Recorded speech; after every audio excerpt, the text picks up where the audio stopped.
नाज़रीन, जैसा कि हमने आपको बताया कि पार्लियामेंट में आज भी हंगामे के पूरे आसार हैं। अपोजिशन ने घेरने की तैयारी कर ली है हुकूमत को। साथ ही साथ हुकूमत की अहम मीटिंग भी आज हुई थी। हमने देखा था कि बीजेपी की अहम मीटिंग हुई थी जिसमें पार्लियामेंट के तातुल को ख़त्म करने की जानिब क्या इक़दाम उठाए जाएं उस पर भी बात की गई थी। और सीधे रुख करेंगे हमारे साथी विनीत झा का। विनीत, आपसे जानना चाहेंगे, आज भी पूरी उम्मीद यही नजर आ रही है कि पार्लियामेंट जो है शोर शराबे और हंगामे की नजर हो जाएगा।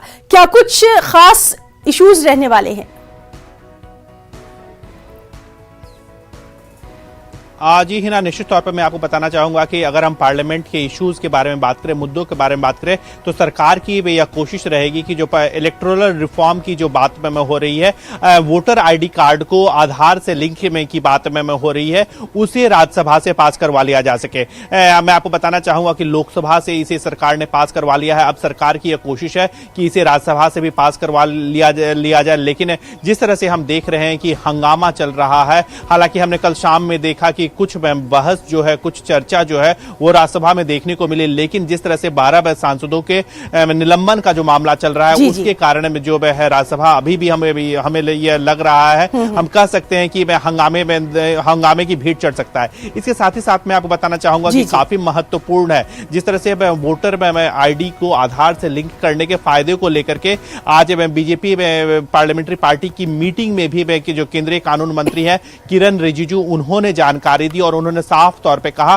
कि इसके कई फायदे होंगे। इलेक्टोरल रिफॉर्म की जो बात में लगातार होती है, बोगस वोटिंग में रोकने की जो लगातार बात होती है, एक से अधिक मतदाता पत्र में जो वोटर आईडी कार्ड की बात में जो लगातार होती है उसे रोका जाएगा। इसके साथ ही साथ में यह भी बात में लगातार की जा रही है। हालांकि किरण रिजिजू ने कहा कि हंगामे की लोकसभा में जब इस बिल पर चर्चा पे हो रही थी या इस बिल को जब पास करवाया जा रहा था उस वक्त में हंगामा हो रहा था और इस कारण वो अपनी बात को ठीक से नहीं कह सके कि उनका यह साफ तौर पे कहना था कि ये भी जो बिल लाया गया है, विधेयक लाया गया है, वह रिकमेंडेशन में जो स्टैंडिंग कमेटी है उसके रिकमेंडेशन के बाद ही लाया गया है, जिसमें न सिर्फ सत्तारूढ़ दल के सदस्य होते हैं बल्कि विपक्षी पार्टियां के भी सदस्य में होते हैं। तो काफी कंसेंसस के बाद, चुनाव आयोग की सिफारिश के बाद इस तरह की बात में जो है वो लाई गई है। जहां तक की बात में यह की जा रही है कि इससे निजता का हनन हो जाएगा, इसकी बात में जो है वो विपक्षी पार्टियां ये कह रहे हैं कि अगर आधार कार्ड से जो है वो वोटर आईडी कार्ड को लिंक में कर दिया जाता है तो निजता का हनन होगा।